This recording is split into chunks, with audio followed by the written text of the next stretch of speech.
Let me go ahead and share my screen.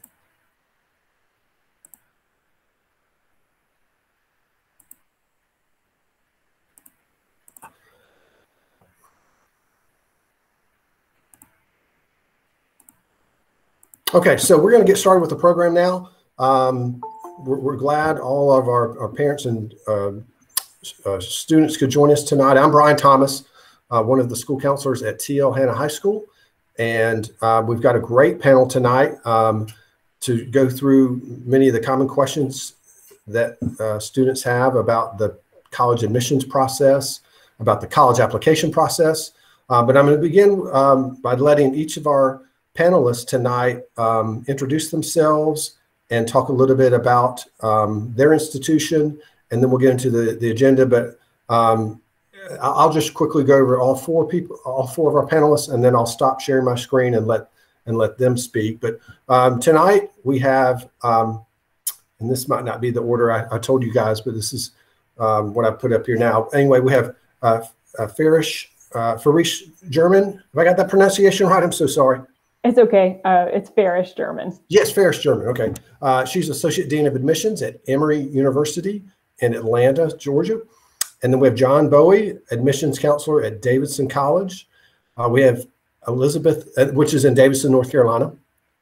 Go Wildcats. My daughter's at Davidson. We have Elizabeth Hawthorne, Associate Director of Admissions at Furman University, right down the road from us. And then we have Caroline Cox, Senior Admissions Counselor at Georgia Institute of Technology, AKA Georgia Tech, also in Atlanta, Georgia. So let me stop sharing my screen and then have our panel introduce themselves.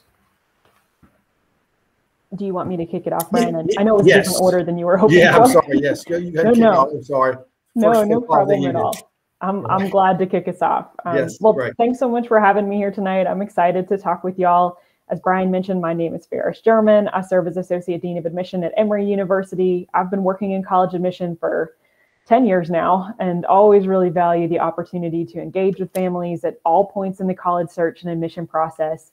And I am excited to share a little bit of general information about Emory just briefly. Emory University is located in Atlanta, Georgia. It's a Research One university with actually two liberal arts colleges, Emory College and Oxford College, both offering entry points into a four-year undergraduate experience at Emory. All of our undergraduates have access to research and internships throughout their entire four-year college experience, and our location in Atlanta just offers tremendous resource and opportunity in this realm. It's a leading city in the nation for its concentration of Fortune 500 company headquarters, nonprofit headquarters, consulates, embassies. But Atlanta is also home to many globally recognized arts organizations, college and professional athletic events, as well as community festivals celebrating everything from culture and the arts to food and the four seasons. And in many cases, I think, these are the types of events that our students are experiencing as their first introduction to the community outside of campus, and how they realize that Atlanta has brought together great minds and diverse passion and amazing food from all around the world. And I think these are just a few of many reasons that our student body has found a really comfortable home in Emory as well as the city of Atlanta. And I'll turn it over to my colleagues. Good evening, everybody. Thank you all for having me here first, and thank you all for being here, hear from us. But my name is John Bowie. I am an admissions counselor at Davidson College. It's my second year in admission, first year here with Davidson. Super excited to be here, but Davidson College is a small liberal arts college, so it's about less than 2,000 students on campus. We lost you on the mic, John. Can you hear me now? Yes. Hopefully it stays that way. Yeah. But yeah, so small liberal arts college in Davidson, North Carolina, like Brian mentioned, which is about 30 minutes north of Charlotte. Davidson itself, the town kind of grew up around the College of Davidson. So what you'll see at Davidson is a lot of pride and a lot of support from the community in Davidson, on campus, and around the local areas. We are about 30 minutes north of Charlotte, so lots of opportunities for internships and things like that down in Charlotte, but also just that opportunity to go explore, have fun in Charlotte, get some of that, bigger city experience while you're still attending school at a smaller town. So while you're here. So lots of things to do here at Davidson. And yeah, just super excited to be here. Really community-driven school. But yeah, sorry, I'm blanking. Trying not to take up too much time. No, that's fine. That's fine. No, that's fine, John. I think I'm up next. Yes. Hi, everyone. My name is Elizabeth Hawthorne, and I am the Associate Director at Furman University, so not too far from you guys tonight in Greenville. I'm especially excited to be here because I am actually originally from Clemson. I went to Daniel High School and used to play TL Hanna in all kinds of different sports. So it's fun to be chatting with you guys tonight. I've been in admissions for about 8 years. I'm excited to hear all of the tips and tricks that my colleagues and I are able to share with you this evening. A little bit about Furman. I know we're close by, but a few kind of things to keep in mind. So Furman is just outside of Greenville, South Carolina. You're probably familiar with the city being so close by. I was excited to learn the other day that Condé Nast has named Greenville the friendliest city in the U.S. So I think a particularly fun time to be a college student in this area. Furman is only about 10 minutes from the heart of downtown and is on the Swamp Rabbit Trail. For those of you who have ever been biking in the area, Furman is right along that pathway. A couple of statistics that I think are really helpful in kind of framing your thoughts about Furman. We have about 2,600 students, so kind of on the bigger side of certainly a small university. Our average class size is 14 students, so if you like small class sizes, if you like getting to know your professors, if you like that individualized attention, certainly something that Furman delivers. Small class sizes, but we are a Division I university. So if you're interested in that larger sphere of athletics, that's something that Furman can offer as a smaller school. The other thing that I would highlight tonight, two more things. Furman is 100% residential. So all students live on campus all 4 years, 2 years in the residence halls and 2 years in apartments. So you get that sense of autonomy as an upperclassman. But everyone lives on campus, which I think makes for a really unique community and ensures that all of your best friends are your next door neighbors for 4 years, which is pretty nice. Yep. And then finally, I would highlight that Furman has 92% of our students involved in internships, research, and study away. So if you are interested in those high impact learning experiences, they're definitely available at Furman, so much so that the vast majority of students are taking advantage of them, which is really exciting. I think Caroline is up next. Awesome. Thank you, Elizabeth. Thanks, Elizabeth. Hi, everyone. My name is Caroline Cox, and I am a senior admission counselor at Georgia Tech. I'm excited to be here today, as South Carolina is part of my territory, and I love reading within the state of South Carolina. So really excited to share some information and hear some information from our other schools as well.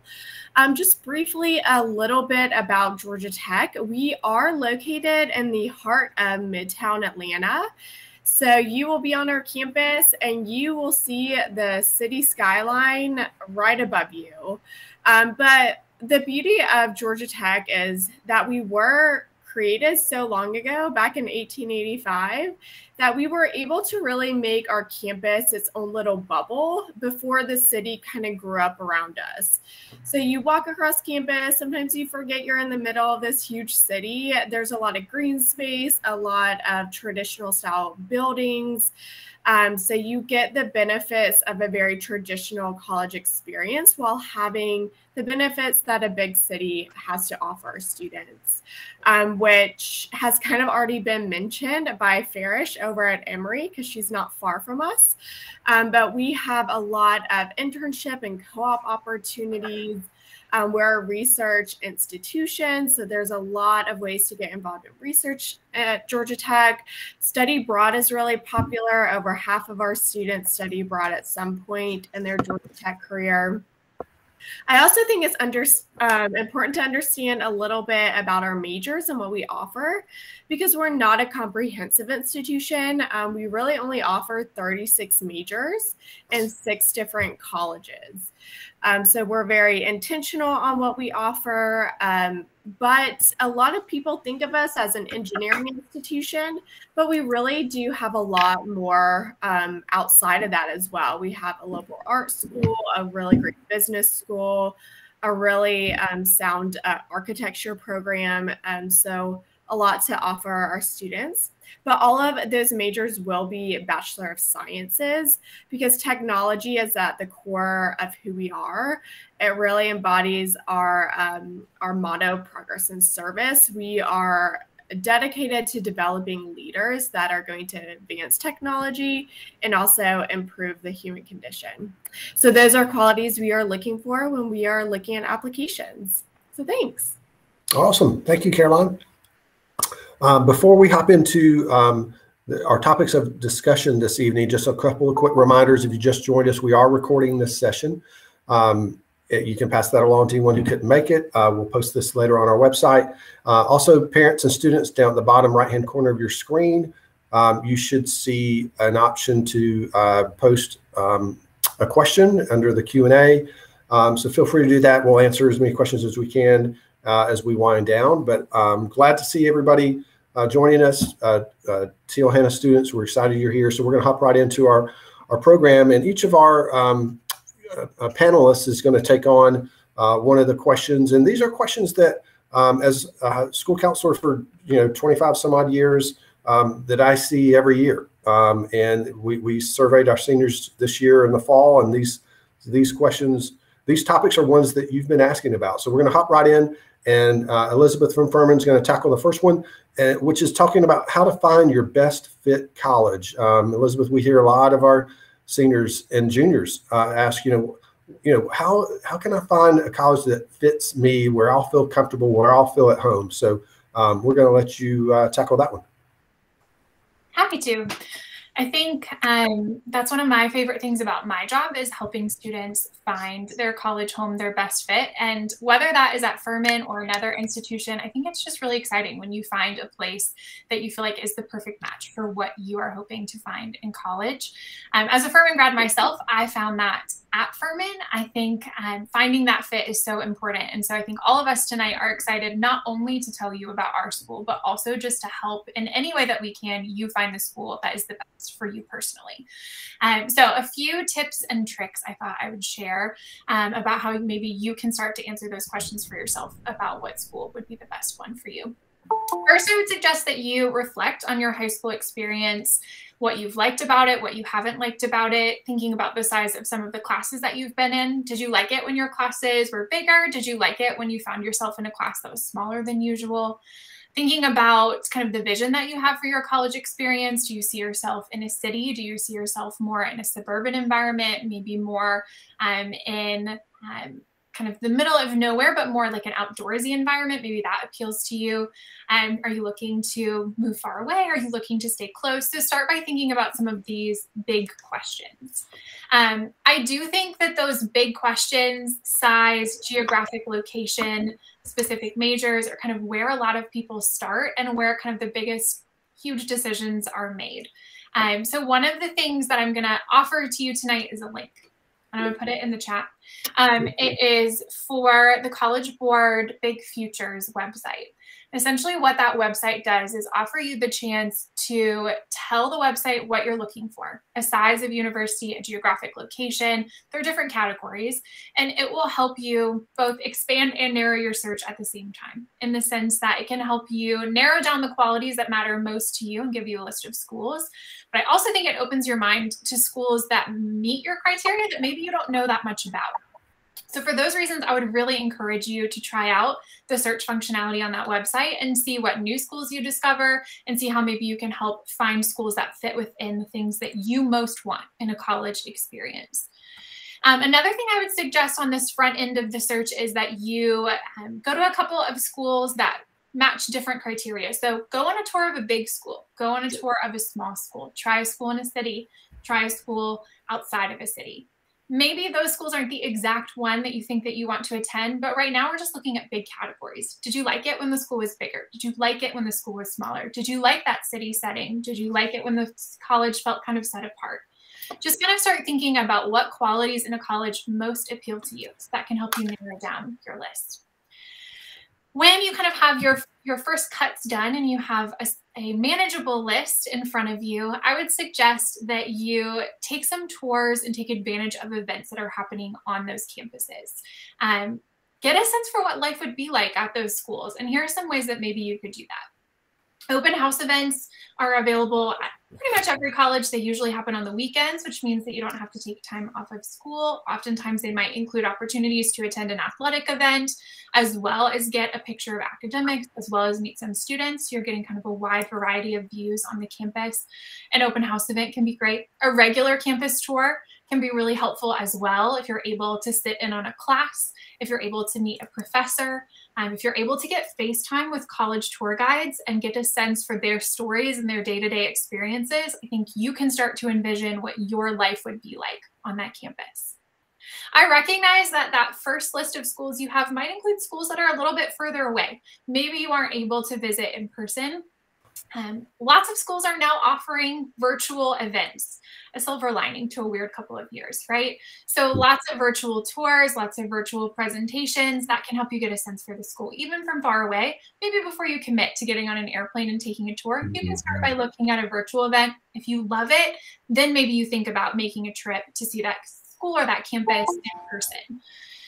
I do suggest those extra add-on events to tours. I do think they make a huge difference, sitting in on a class, meeting a professor. I know it can be daunting to think about adding something extra, to think about meeting someone face-to-face, a faculty member in your department. I know that can be scary, but I think it's so meaningful to get to hear from them, to get to ask your questions, that kind of thing. I would also suggest that you connect with the admission counselors of the school that you're looking at. You can see we're pretty friendly people, I think, from our introductions tonight. So think about how you can connect with us. We love to answer your questions. You'll get emails from us if you sign up for mailing lists at colleges, and we love to help you find your fit, to answer your questions. I would also suggest following schools on social media. Almost every school has their own Instagram account. And I feel like watching student takeovers, hearing student stories on those accounts gives you a really great picture of what day-to-day life looks like.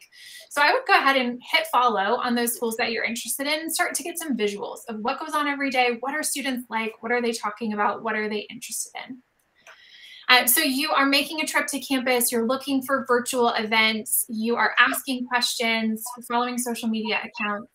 I'll close with just a couple of little tips, and then I'll let us move on to the application process. I do recommend that you ask questions at every point in the process. There are no weird questions. We are really excited to help you get the answers that you need. I would suggest you take pictures on the tours that you go on. I do think schools start to run together, especially if you go on a bunch of tours in a row, so take some pictures. I would also suggest you take a moment to sit quietly on campus after a tour and just soak it in a way that's a little bit more authentic than the tour itself. Not that the tour isn't authentic, it definitely is, but I think there's also something really helpful about sitting and looking at regular campus life. Finally, to the people who are accompanying you on these tours, I have one piece of advice for you. When you get in the car with your student after a tour, I would suggest you start by asking them questions about what they thought. What did you like? What did you not like? What was your favorite part of the day? What do you like most about this school? What maybe doesn't match what you're looking for in a college? Before you tell them what your takeaways are, what your opinions of the experience were, let them think about theirs, let you hear about it, and then maybe start to talk with them about what you thought about the experience. But start with what they thought. At the end of the day, I would love to just leave you with the thought that I don't think there is ever one right choice. I know it can be stressful, but you can thrive in any number of places. The goal is to find a place that makes you feel supported, that makes you feel at home. There will often be a lot of places that make you feel that way. So don't feel like there is a right answer that you have to find. Just look for a school that feels right for you and use those opportunities to get to know the schools where they are available. I think now we're transitioning more into how you can apply. So I'll go back to Brian for that. Okay. Thank you, Elizabeth. Before we do that, Elizabeth, I loved all those tips, but especially I like the one for students and parents who might be planning a trip to a college far away. And now with so many virtual events, before you, invest in that big of an expense of your time, do a virtual tour, dive in on at least some level virtually, and then say, yeah, I really do want to make this trip. I love that. I love that. And then the other piece I love a lot too was the piece for parents. Like, ask the students ask your child about what they thought before sort of, telling what you think. Because sometimes, our children will want to kind of please the parent, and maybe, that's going to influence where they want to go. And I also like taking a picture because I could see, or taking pictures, several, because I can see where those trips, if you're going to tour 5, 6 colleges, those do run together. So yeah, great tips there. Okay, so panel, our next topic was the college application. And this might have been one where we're all just going to chime in, perhaps. Sometimes I get questions from students about the different college application platforms. Which one should I use? There's Common App, there's Coalition, and then there's each college has their own platform. And I'll let John kick off in a minute if that's okay. If you all would just share your thoughts about that. I would say, I know for Davidson and probably for most institutions, we're going to get the same information from whichever application you choose. So it's really up to you what you're most comfortable with. I would say Common App or Coalition, either one of those is a good place to start. About, I want to say like 90% of the institutions in United States use one of those, if not both of them. So that's a good place to start. A lot of schools do have an application directly through their website. So definitely check with that. If you have some specific schools you're interested in, go to their website, check those out, see if they have a preference. A lot of the time, if a school uses the Common App, they typically don't have a preference. Common App is usually the way to go. If they have one on the website, that's fine too. We're going to get all the same information. So however you choose to apply should be fine. Okay. Anyone else want to chime in on that? We can move on to kind of the next piece of the puzzle in this topic, which are key terms in the process. There's early action, early decision. With early decision, there's early decision 1, early decision 2, regular admission, rolling admission. Who wants to jump in and tackle a couple of those for us? I can talk about John. Early decision at least. Yes. So yeah, there is a good difference between early decision and early action. So early decision, that is a binding contract, kind of. That is a commitment saying if you are accepted or admitted to a school in early decision, you're committing to going to that school. So that is a big difference to note when you're seeing early decision versus early action. We don't use early action, so I'm not 100% sure. So somebody please feel free to correct me if I'm wrong, but I believe that's kind of just like you're applying early and you're getting a decision earlier than just regular decision, but it's not necessarily a binding contract. And then regular decision, that is, you just apply when the deadline is, and you'll get your decision when everybody else gets their decision. Okay. Brian did mention rolling admission versus, early decision, regular decision, things like that. So some schools you'll see have a rolling admission, which basically means there's only one real deadline. For example, the last school I worked at, their deadline was May 1st. Their priority deadline was May 1st. But you could apply at any point once the application process opened up, and you would just get your decision typically within 3 weeks or whatever the deadline or the timeline is for that institution. So that's what rolling admission kind of looks like. Whenever you apply and get all your stuff submitted, you'll get that decision then. Versus with like early decision, for example, Davidson, our first early decision deadline is November 11th. So you have to apply by November 11th for that early decision 1 round, and then you'll get your decision about a month after that. So that's the difference between rolling admission and those different types. Okay. Thank you, John. Great. Before we touch back on that, if anyone out there does not have their phone muted, if you would please do that. There's some outside noise going on with someone. So if you would, if you're on the call and you're not one of the panelists, if you would please mute your call. Brian, you may also have the capability as a host to mute someone if you hover over their tile. Gotcha. So you might be able to do that from your side too. Yes.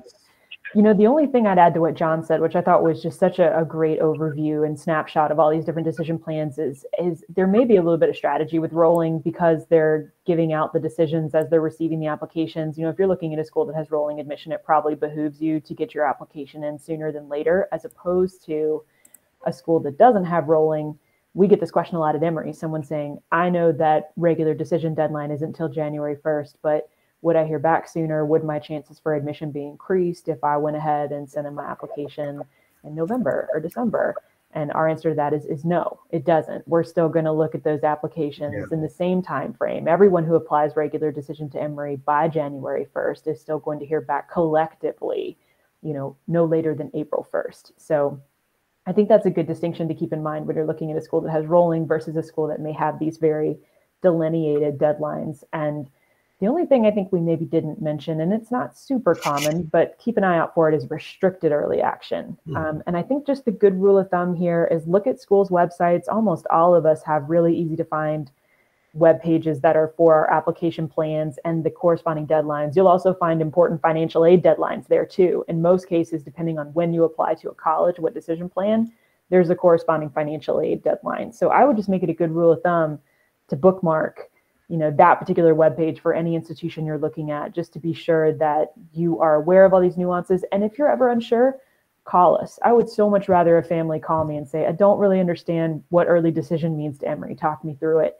than apply early decision and realize it's binding and they didn't understand that, and same thing, restricted early action can have some parameters as to who else you can apply to and what else you can do. So if you're not sure what the website is saying, don't hesitate to call us. Awesome. Yeah, I love those tips, John and Farish. And just kind of maybe one thought I had just as a counselor and a parent, students can apply early decision. If they're not accepted at that school, then they are free to apply elsewhere, right? And there's an early decision 2, which has a deadline maybe a little bit later, maybe what, December, January? It's January for January. It's January for Emory as well. We have ED1 and ED2. Okay. And so the benefit to that, as I see it, and y'all would know better, is that if you don't get into the school, that you really wanted to go to through early decision 1, but you've got another school that is a strong, candidate for you. You feel good about it, and you don't want to, have to wait till spring, late spring to find out. You can apply early decision 2, which is going to be binding. But then if you're accepted, by roughly when that you're admitted there. When is that made known? It's typically a 6-week turnaround for ED versus, regular decision tending to be like January to April. Yeah. Gotcha. Okay. Awesome. All right. So we've touched on. Do you mind if I pipe in? Just sorry. Yeah, please do. Yes, that's why you're here. Yes. Yes, I just wanted to pipe in with 2 things. At least for us, we are early action and regular decision. So kind of reiterating, the early action is non-binding and you can apply to any other college. But that's Georgia Tech specific, right? I also think that something to either ask about or look on websites is when you might be reviewed for merit-based scholarships. So if you're interested in being considered for merit-based scholarships, at least for Georgia Tech, you do have to apply by our early action deadline. So that's something to consider if that's something that you want to be looked at for. Obviously, it could very much depend and vary from school to school. So that's something either look on their website or ask an admission counselor about. Yes, thank you, Caroline. I believe University of Georgia also is early action. I believe they offer that. And several of our seniors are asking about UGA and Georgia Tech and other Georgia schools, out-of-state schools. So any other thoughts, panel, about those terms and that process? Just one thing, just in case it wasn't clear, you only want to apply early decision to one school. You do not want to apply early decision to multiple schools, because just don't do it. Pick one if you want to apply early decision. Yeah. You want to weigh your options, just go regular decision. You'll be okay. Okay. Yes. Great to point that out. All right. So we're going to move into, maybe just a brief moment to talk about common mistakes. Any things that you just see that, is something that pretty common that can be avoided easily? What do y'all have to share about that? When I first read that, I think the biggest mistake students can do is not taking time on their application. If we are reviewing your application holistically, which we'll touch on in a moment, that means that we're looking at every single component of your application. So building it out and reflecting on the questions that are being asked and taking your time is really important. We can tell a rushed application from a non-rushed application. So especially with those like early action, regular decision, like if you get your application in 10 days before our deadline, that doesn't matter to us. So if you need those 10 extra days, like take it, as long as you're getting it in before that deadline. So definitely take some time and reflect throughout the application process. I think where I see the biggest missteps for students is on the activities page, which I wish we more formally called the non-academic page, because I think that's more inclusive language. But, you know, for those of you on the call who are wondering what is it that I'm talking about, when you apply and fill out an application like a Common App or Coalition or QuestBridge, or even specific to a college, there will be a portion of that application that asks you to detail everything you're doing when you're not sleeping or sitting in class. And we kind of mean it. Yeah. And we wish students really embrace that, because we want that bigger picture understanding. And so some of the missteps that I see a lot of times in that portion are where students think, oh, all that these colleges are going to care about are the school-based activities that I do. And those are relevant. Those are important. We care about that. But it's just as important if you have a job or you are supporting your family in some way and helping take care of a dependent or an elderly family member. I think the good rule of thumb here is if you're spending your time doing it and it matters to you, it will matter to us. And we want you to include it on that non-academic engagement page. And we want you to be comfortable really tallying up the time that you spent. That's the other misstep, is there's an opportunity for you to put the hours and days and weeks and years of engagement. And some students omit that part. And it's really hard for us to understand where your biggest impact is. Where is your engagement? Where is your passion? Where is your intentionality? If we just have this list of things, but we don't really know what time you're spending in them. So it's tedious, it's arduous, but spend the time, do that part of that page. And the other thing would be, and my colleagues, please tell me if you're seeing something different, but the onslaught of resumes. It's becoming so much more common for students to really skimp on that activities page, that non-academic engagement portion, and just kind of say, hey, just look at my resume. And I'm sorry, y'all, but we don't have the time. Yeah. We don't have the time to guarantee that we can go look at a completely separate document that we didn't require for your application to be complete. So I would not rely on that. You just never know whether admission counselors are going to have time for it. So please be as detailed and thoughtful as possible in that non-academic engagement portion.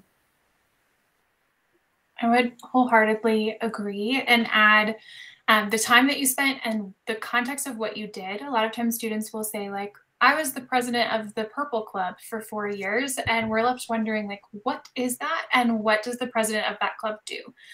We want to give you as much credit as possible for everything that you have accomplished, and we need your help to do that. So providing that context is really key. I agree so much about not rushing, about making sure that you are giving us the full picture of what you've been involved in. I would add, from a logistical standpoint, I think a lot of students hit submit and then feel like I did it and then walk away, which yes, but there are a lot of emails that come after that maybe are reminding you about missing pieces of your application, about the fact that you said you wanted your test score to be considered, but forgot to send your test score or include that number.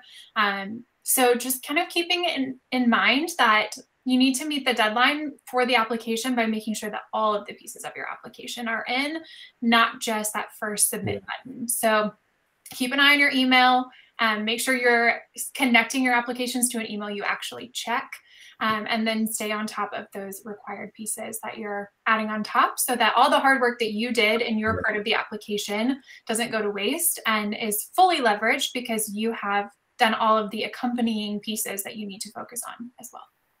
Okay.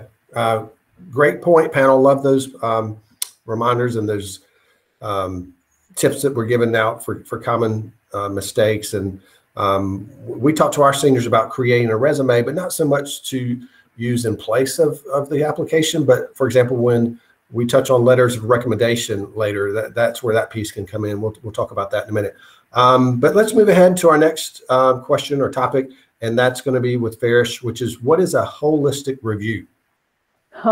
A I love this question. I think we really appreciate that it's being posed, and we felt like it was important to prioritize this topic in our time together, because we recognize as admission counselors that the term holistic review is often used in college admission, but not always given the proper time for detail and nuance per college that it deserves. And I think it's easy for families to assume that this is some kind of standalone process. There is a singular holistic review process, and that every school using holistic review or talking about holistic review is inherently doing the same thing, when that's not the case. And that's not a bad thing. It just means it's different from institution to institution. So in reality, I would call holistic review more of a philosophy than a process. It's a philosophy that admission offices can use to guide their admission process.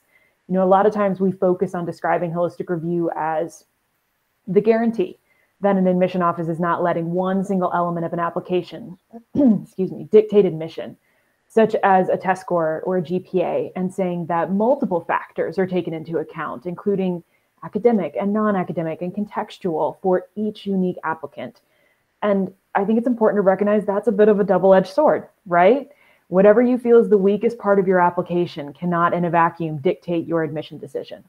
However, it also means that whatever you feel is the strongest part of your application also cannot in a vacuum dictate your admission decision. And so I think that's something to bear in mind as you balance this. It also means that it's not the only part of the definition we should be discussing. It's just one piece. Another part is that beyond the fact that multiple factors are being used, it doesn't tell you what colleges are actually looking at. You know that we're looking at more than one thing, but it doesn't tell you what is that list of things that Emory's looking at versus Georgia Tech versus Furman versus Davidson. And do some of those things matter more to one of us than the other? It could be for one school, it's that rigor of curriculum is more important. It could be for another school that leadership is more important. And that's where it's good for you as a family to dig a little deeper into how that college is applying holistic review to their admission process. I think it's also important to acknowledge the role that each college or university's mission plays in the application of a holistic review philosophy to that institution's selection process. What type of community is that college trying to create and sustain? How is it looking to evolve? How does that university contribute nationally or globally? Lastly, it's also important to recognize that holistic review is about assessing not only each applicant's potential to thrive and succeed at that college, but also each applicant's potential to positively impact and contribute to the learning experience of their peers and the greater community of that college. All of these elements will dictate how the holistic review philosophy is applied to each college's admission process. And, as you can see, it's not an exact science. It's not an exact recipe for admission, because it's meant to bend and flex and breathe to let each student really shine in the height of their potential and context throughout the application process. So I know that's a lot of nuance and a lot of detail, but we don't really often get the opportunity to dig this deep. And I think it's important to share this with you all so you know the questions to be asking.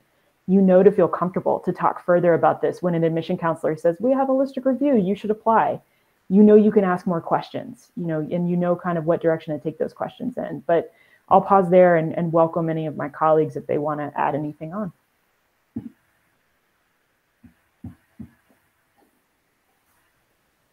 Well, we hear, as a school counselor, I hear that term a lot. And, to me, it can, like you said, not have the nuance that it needs, because to me, it can be such sort of a generalized term. But I like how you break it down, especially the piece where you mentioned the part of your application that is the weakest cannot in a vacuum sort of rule you out. And, I may not be getting that just right, but it's kind of what I'm taking away from it. And on the other side, whatever is the strongest part of your application is not going to sort of overshadow everything else, because it's important too. And that the way you explained that really helped frame it for me. So I appreciate that. All right, our next topic panel will be extracurricular activities, leadership, community service. We know for years that's been so important in the college application process, but in light of COVID, that's imposed some limitations. So we're curious to hear, especially for this senior class and even our juniors who are here, just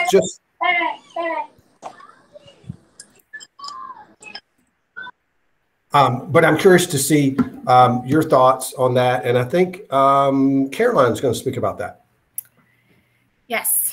So I think that Farish actually did a really good job about talking about this, about one of the biggest mistakes, because students definitely, I've seen students skip this area in their application or just give very limited information. And it is something, we're not going to ask you to fill something out if we don't like genuinely care about what you're going to put on there.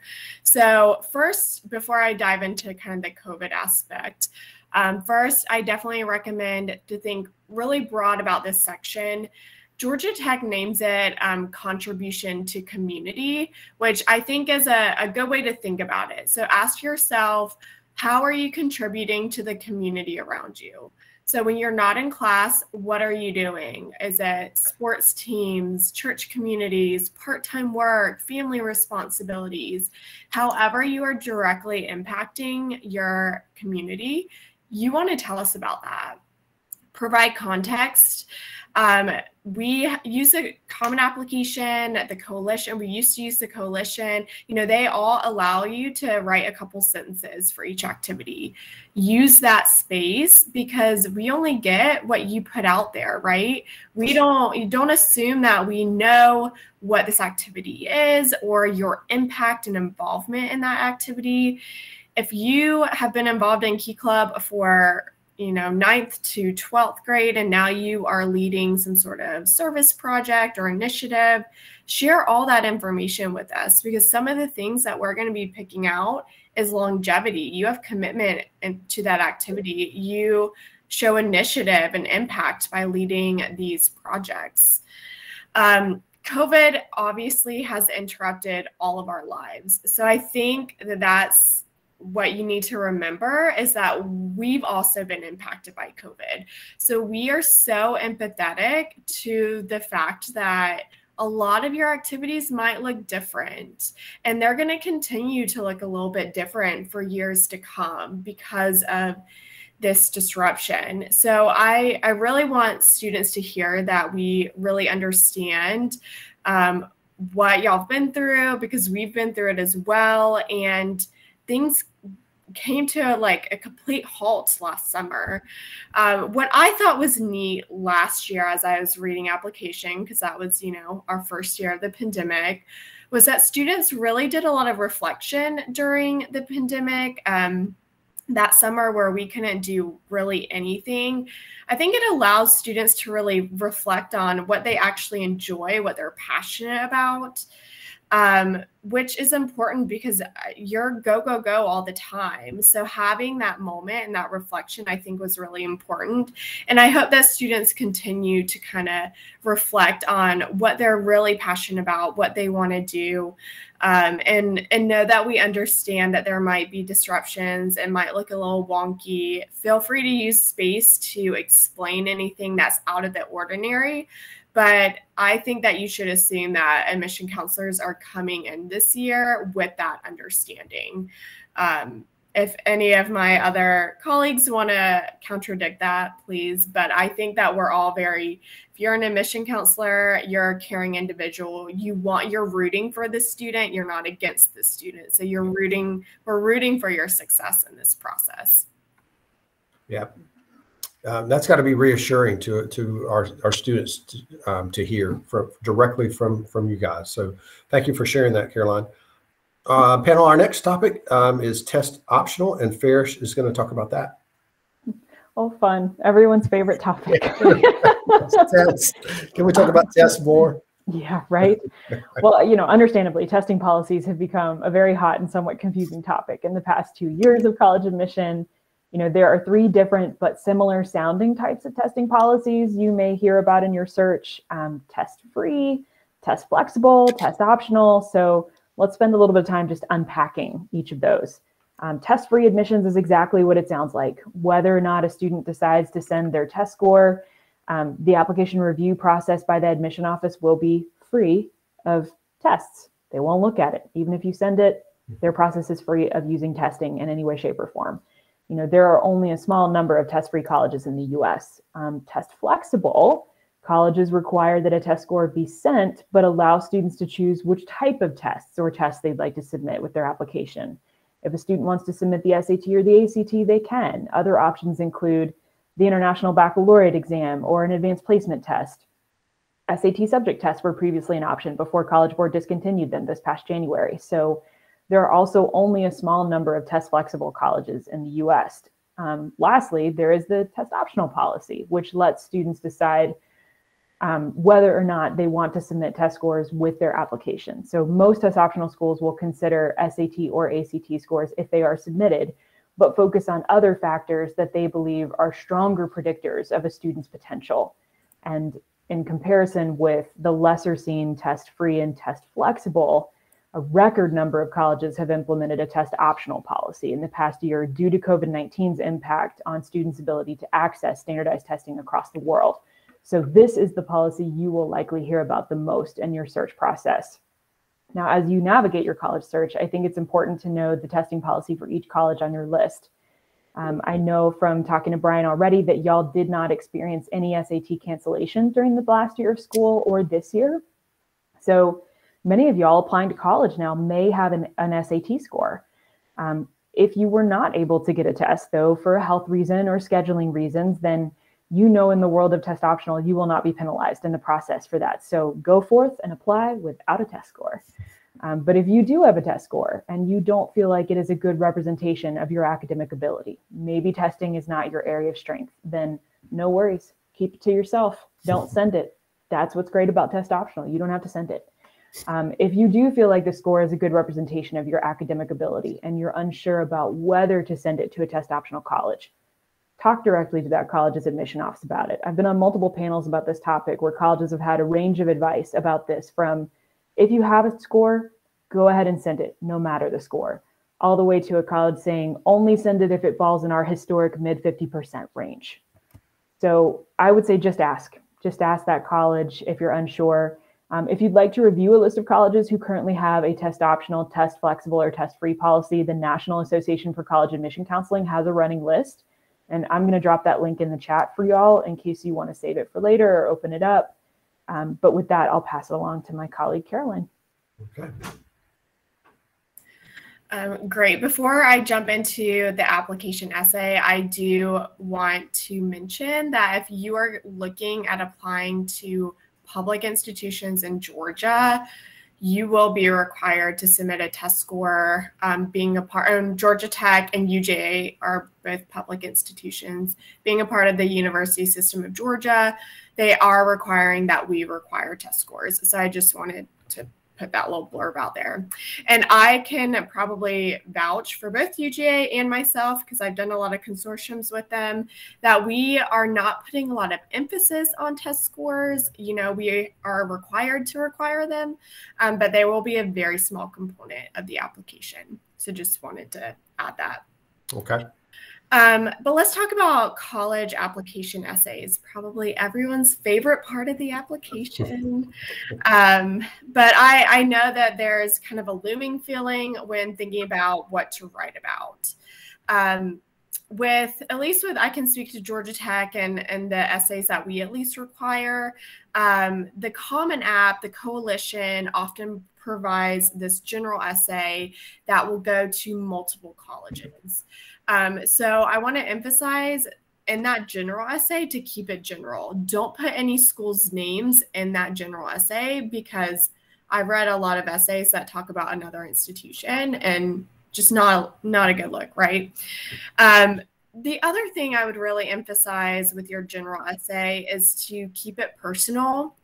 The whole point of your essay is for us to hear your voice and to get to know you as an individual.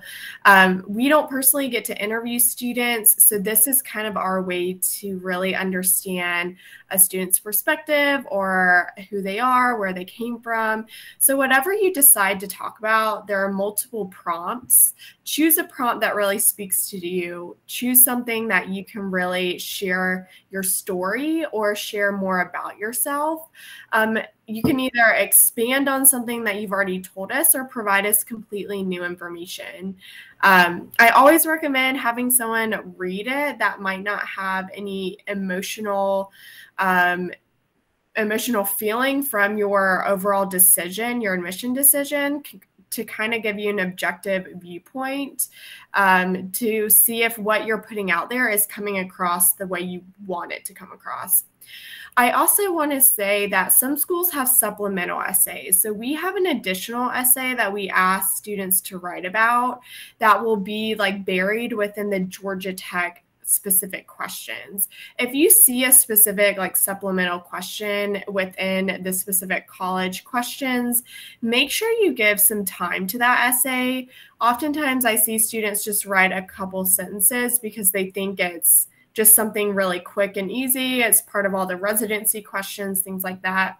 But really spend time on that and answer the question to the fullest and answer all parts of the question.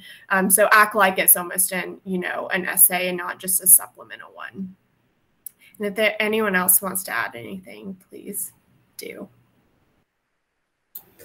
I would just add for the supplemental questions, I know for Davidson specifically, we have two, but one of them is why Davidson. So if that supplemental question is why you want to be at this institution, make sure you're actually writing it for that specific institution. Don't try to like copy and paste another general essay for each institution. Make sure you're writing it for that institution, and also make sure we hear your voice in that essay as well. And tell us what you like about the institution and why you see yourself being there. You don't have to list out all the facts about Georgia Tech or Davidson. We just want to know why you like it, why you like the college, and why you see yourself being a good fit for that community while you're there. Great points, panel. The advice I heard recently on, and maybe it was a blog I read, in terms of the college application essay that I thought was really good. They said if you were writing your college application essay and you were walking down the hallway of your school and you accidentally dropped it, it fell on the floor, but you didn't have your name on it, and some people picked it up, maybe some people who knew you, and they read it. After they read it, or maybe even before they even got through reading it, they would know immediately who this essay belonged to, and that was because the essay revealed your passion, it revealed your interest, and it revealed what makes you unique. So think about that. And I think what we're hearing from our panel is they want to hear about you, your interests, your passions, what makes you tick. And if you lose your essay and it's on the floor and your name's not on it, and someone can't figure out who it belongs to, and it's people who've looked at it and they don't recognize, what makes this person unique, then maybe you haven't revealed enough about yourself. So I thought that was an interesting way to frame that. Hey, Brian. Yes.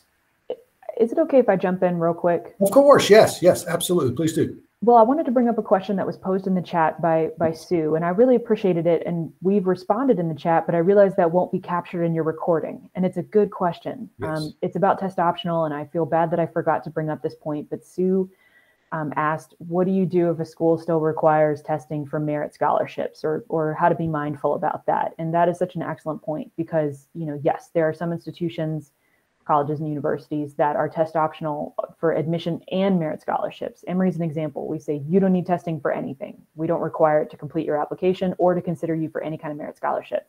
But there are still colleges and universities that have a policy that says it's not required to complete your application, but if you want to be considered for a merit scholarship, then we do need to see some kind of test score. So that is an important nuance to recognize for any institution to which you're applying. Yes. And I feel for that decision-making process, that's a tough one because you may think it's test optional. I don't want to send it to this college because of my admission, but I want to be considered for a scholarship. And like I was saying in the chat, that's a really tough situation to be in. And it's just a decision. It's a call that you have to make for yourself in that specific institution. And maybe it's also something to chat with that admission office about. Yeah. And then I'm glad you brought that up, Ferris, because and this may be true in Georgia, but in South Carolina, if a student wants to be eligible for certain state scholarships like Palmetto, Life, part of the criteria can be a test score. And so, for that reason, you would need to take, the SAT or ACT so that can be on file and potentially make you eligible along with the other criteria for one of those state scholarships.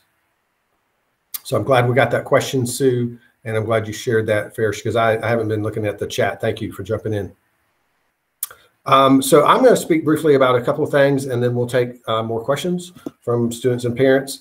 I'm going to touch briefly on letters of recommendation, and we had one of our senior huddles the other day where we talked about some of this. But what I shared about letters of recommendation is a few things. One, it can be helpful if you put together a resume that you can hand off to whoever you're asking to write your letter of recommendation, because sometimes they just know one side of you, but they don't know some of the other passions and pursuits that you've done throughout high school, and that can help them craft a better essay or a better letter of recommendation for you. And as your school counselor, I may know you pretty well, or I may not know you very well at all.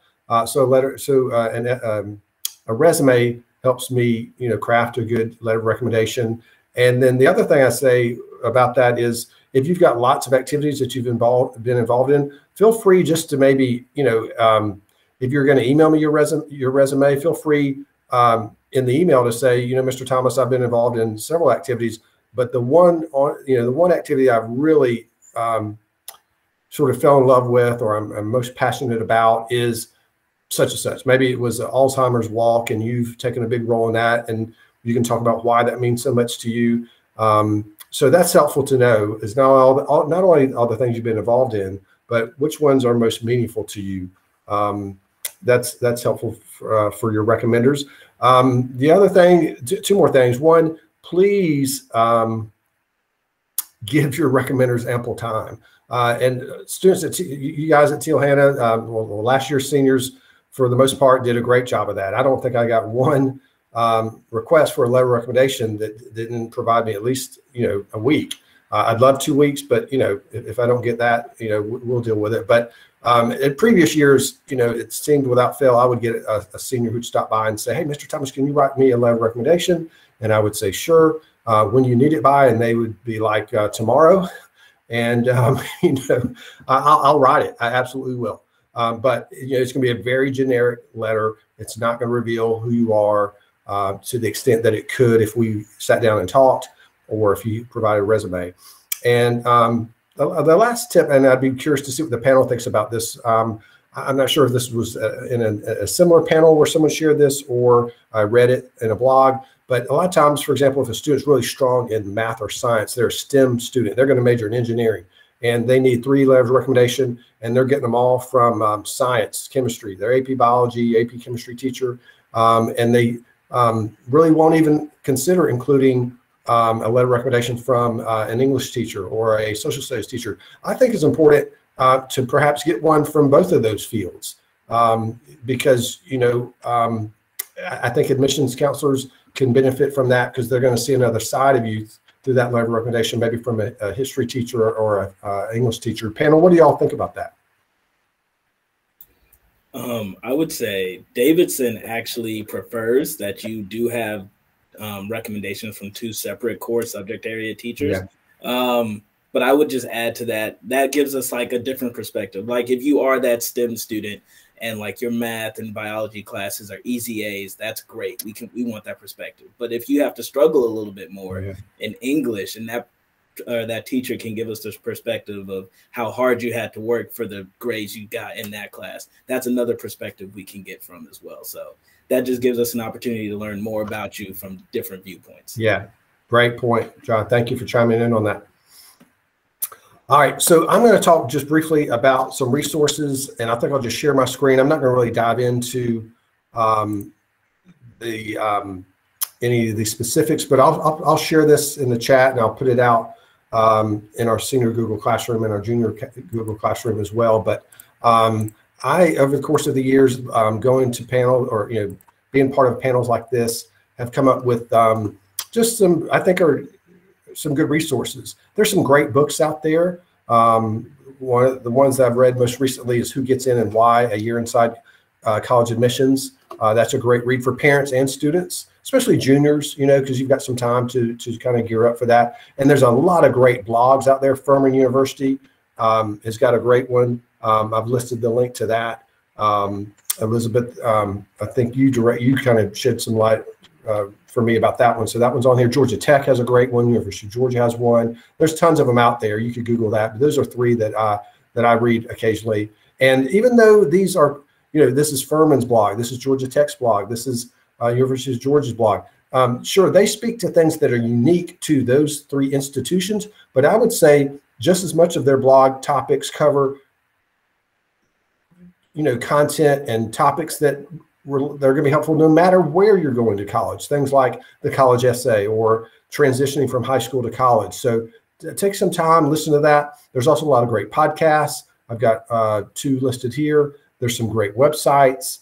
And I put some test prep and some financial aid things there. So that's important. Those are some great resources.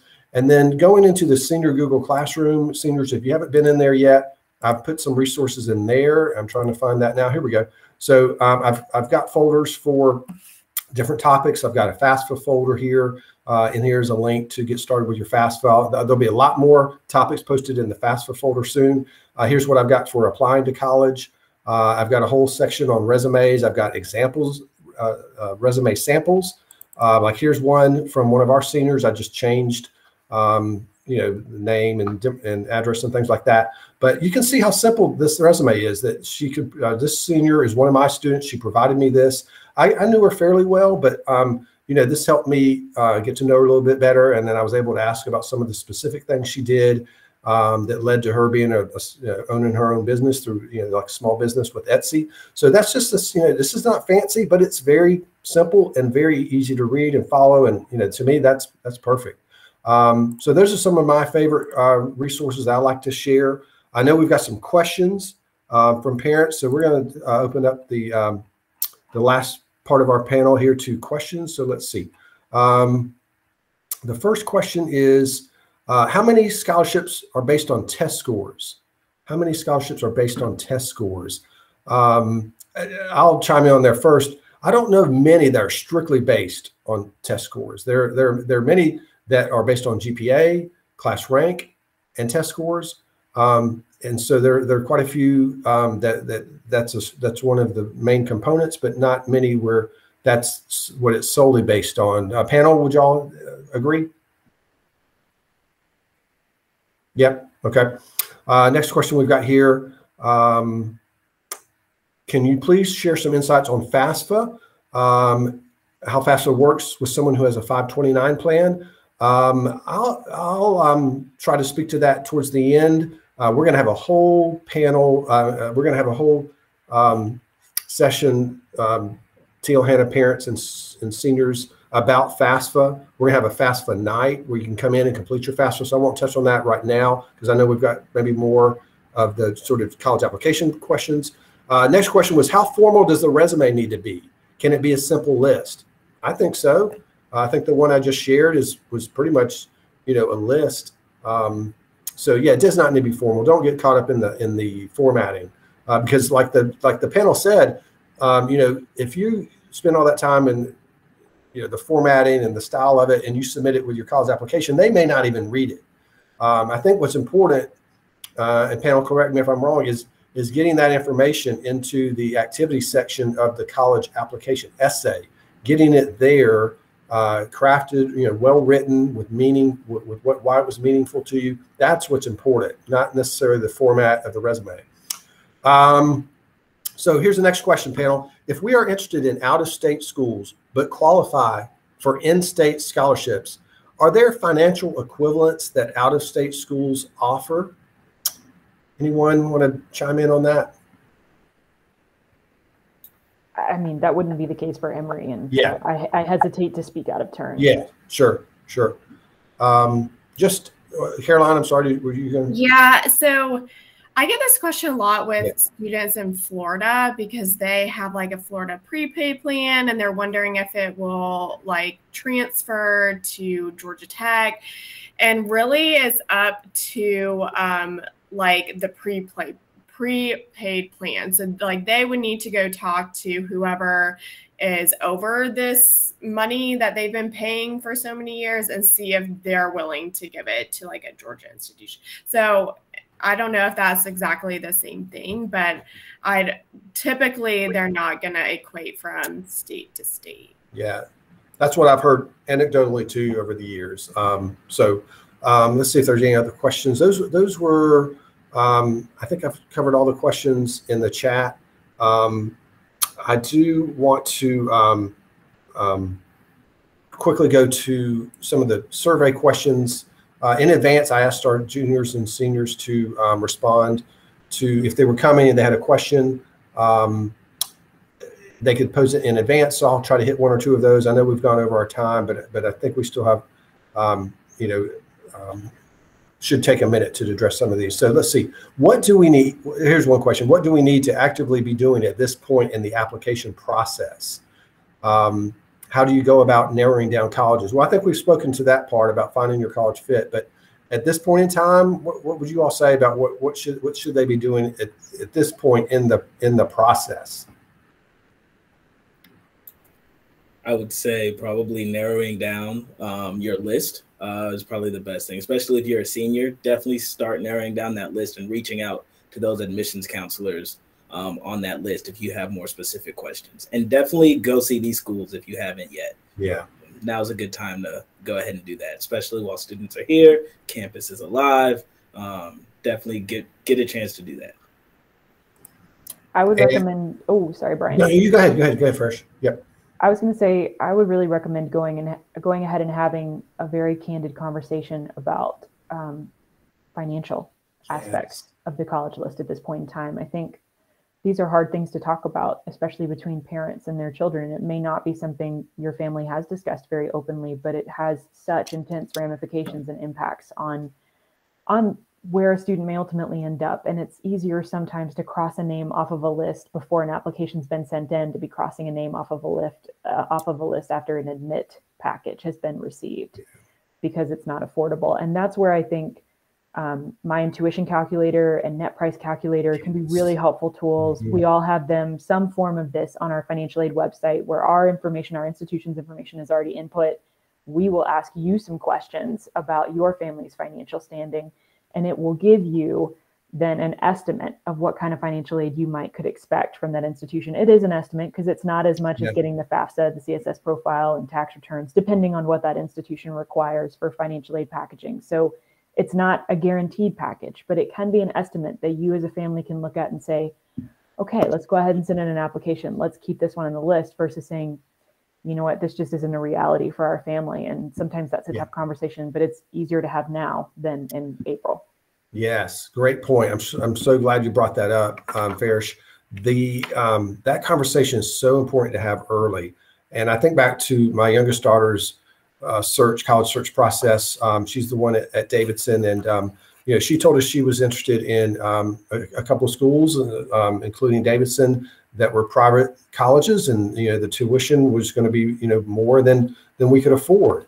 And my wife and I are both educators, so I think that says, it kind of tells you in terms of what we could afford to do and what we couldn't.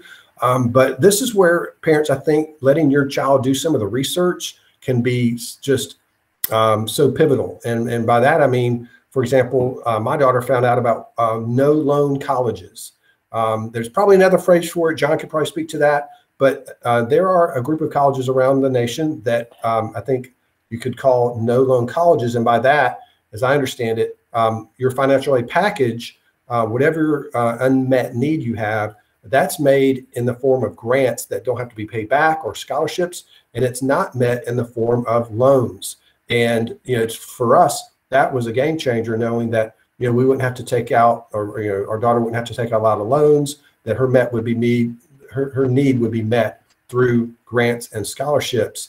And so that opened up a whole new possibilities for the schools to which she could apply. And then the other piece I'm glad you mentioned was the net price calculator. We did a net price calculator. We were anxious about being able to send our daughter to Davidson, but we did the net price calculator, put in a lot of data from our income tax returns and whatnot.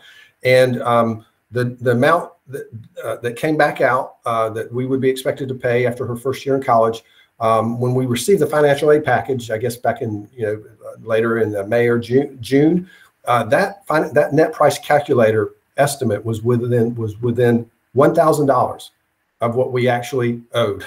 And I knew it wasn't going to be exact, but I was thrilled that it was that accurate. And it was just reassuring to know when we did that net price calculator that if we put in the right data, we felt like that was affordable for us. So the net price calculator, students, parents, that's great. You can just Google net price calculator, and each college should have one, and that's really, really helpful from the financial side. Let me just look real quick to see if there were any more. Oh, thank you, Elizabeth. Put that up there. Yeah, there's the link to net price calculator. So I think those are all the questions we have, and plus it's running up here on 7:15, so we're going to wind down here a minute. I'll post some more things in here after we close the call, and I'll put these in the senior Google Classroom and the junior Google Classroom. Panel, I just want to thank you. I know this is a super busy time of year for you all. Taking an hour plus out of your time means a lot to me and to our students and to our parents. This is our second panel that we've done like this. We did one in the spring that was pretty much in-state colleges. We had Clemson, Anderson University, Wofford, College of Charleston, and University of South Carolina. But this one I wanted to expand and let our students, because they often express to us interest in out-of-state schools, especially in Georgia and North Carolina. So I wanted to open it up and bring you, schools like the ones you represent in here, so our students and parents can hear from not only what you have to share about this process, but also about the institutions. But I'm getting a lot of feedback from the parents in the chat here about how helpful and informative this was. So John, Farish, Caroline, Elizabeth, thank you all so much. I really appreciate it.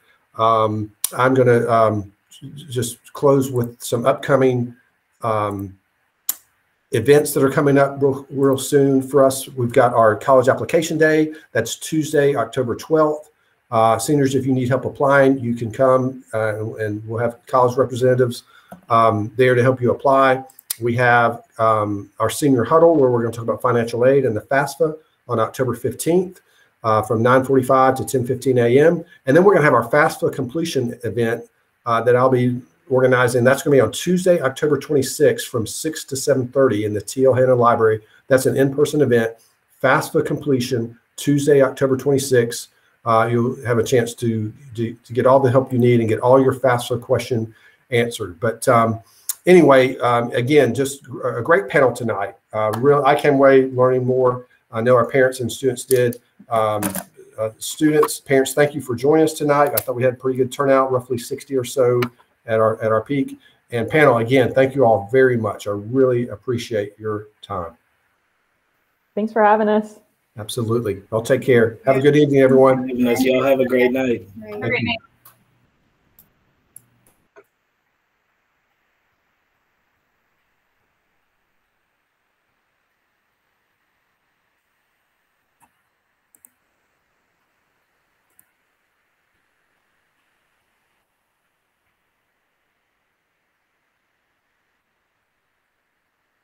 Is it over? Yes, we just wrapped up. I'm going to be stopping the recording here in a minute, and we're going to post this recording on our website just as soon as we can. Okay, the entire Google. Yeah, and you're welcome, Robin. We're glad you enjoyed it. I got most of it. It was very good. I enjoyed it a lot. I was glad I tuned in. Very glad that it was helpful to you. And anything you missed, you'll be able to view later once we post everything. Okay, this is Mr. Thomas? Yes. Okay.